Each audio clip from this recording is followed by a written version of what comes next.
Bitcoin and Cardano is getting married and it's flooded the internet, and this is what it means basically.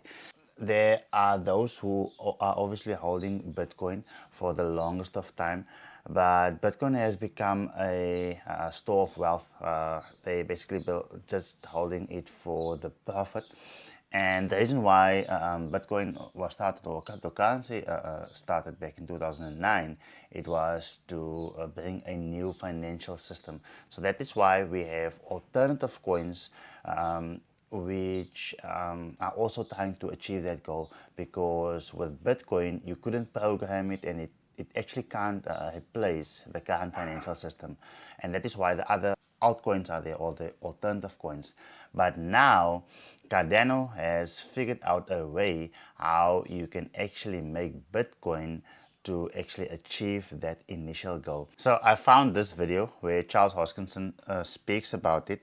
This was personal for me, and I almost cried when I saw the zero knowledge transaction happen.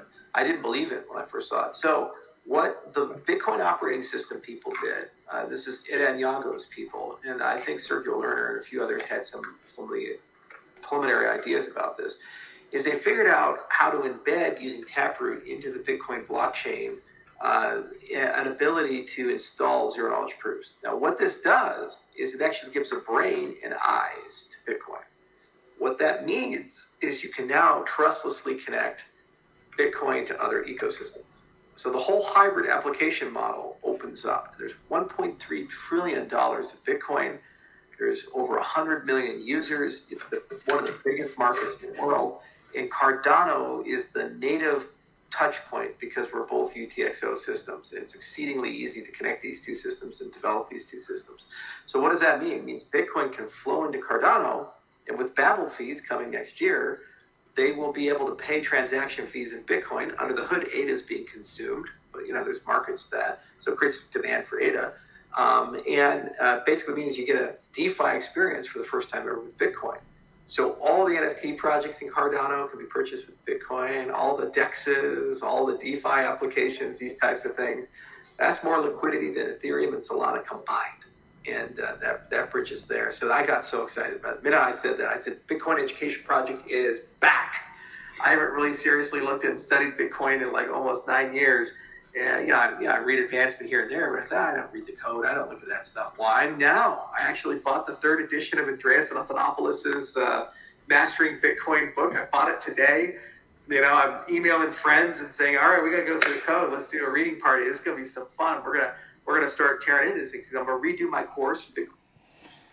Okay, so there we go. So this is basically the founder of Cardano speaking about the breakthrough that they have just had. So now he spoke about the liquidity that Bitcoin is actually holding compared to what other altcoins are holding. So what does this mean? So if you want to find out when your altcoin is going to 10x, then this is the video to watch.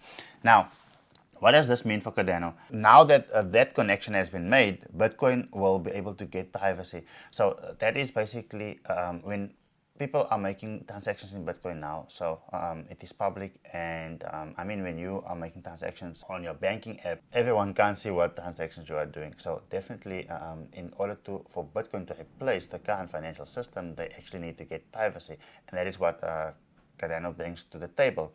Now, you also need to have a stable coin in your financial system, like we have, for instance, the US dollar.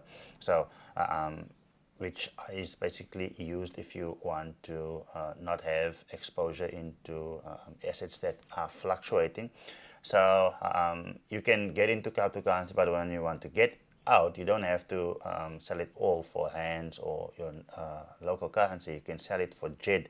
So now JED, which is a stable coin, can also be backed by Bitcoin. What Cardano basically does is it gives a brain to Bitcoin, whereby they can now create smart contracts as well as basically bring privacy. Now that is actually quite important for this ecosystem, or for what we are trying to achieve. Now let us see This is one of the articles whereby people have started to explain to those who don't necessarily understand, try to explain what it actually is and how ImGo, which is a company working with Cardano, how they are actually bringing this.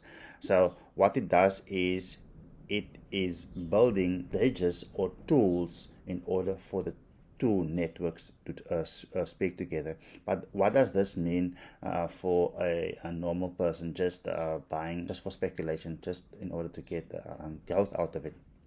Now, let's look at these two. This is Cardano, and its market cap is at 11 billion US dollars. So, the last time in the bull run, Cardano, its market cap reached 110 billion US dollars. So currently it's on 11. So just by it going back to actually where it was, that is already times 10. Now that these two are actually getting married, or how they are making it work together, see what the market cap of Bitcoin is. It's 1.3 trillion. So Bitcoin is 100 times bigger than Cardano. So definitely with that liquidity being able to come to Cardano, it is a no-brainer in my opinion that this is actually going to do quite well in this bull run. For those of you who are holding Bitcoin, you got the taste of the bull run. But if you are into altcoins, then chances are that you still feel like it's a bear market. Yes, it has been. We have been in the bull market of Bitcoin for a couple of months now already. But when it comes to altcoins, they didn't really give us any traction as yet. But I believe that that is about to change. So, especially with the elections being up in a couple of days, today's 28th, so in less than 10 days, then US citizens will be going to the polls and they will be making their vote. And as we know that Trump is Bitcoin, and we see that Trump is leading with 30.6% according to the polls at this point of time, which is kind of exciting. So if that happens, then we know that will obviously affect the capital markets, because Trump is bringing some major players into the ecosystem and bring regulation as well. Now, this is how it played out in 2021, and this is where we are at this point of time. And I believe that most people are not ready for this growth. So what am I saying? What I'm saying is that people need to get ready. And yes, Bitcoin has already made its first leg, but this is the time where you want to get into the right altcoins, the right alternative coins to Bitcoin, because those are the ones that will give us the 10x's, the 100x's. And if ADA gets just as big as Bitcoin, which I believe it will get soon enough, then that is 100x on it. But that's obviously not the only cryptocurrencies, and that is why it's important to actually know the project that is behind the cryptocurrencies. Reason being is that, are they still building? Are they not building? Have they died since the last bull run? So I believe that we are in the last couple of weeks before we will see altcoins to actually give us that exponential growth. If you are still holding, then you are obviously a diamond hand. And if you just got started with cryptocurrencies, then it kind of feels like you are cheating us, because we waited so many years for this type of action. But welcome on board. And yeah, so let us know in the comments, what do you think about this new phase of cryptocurrencies? Looking forward to reading your comments.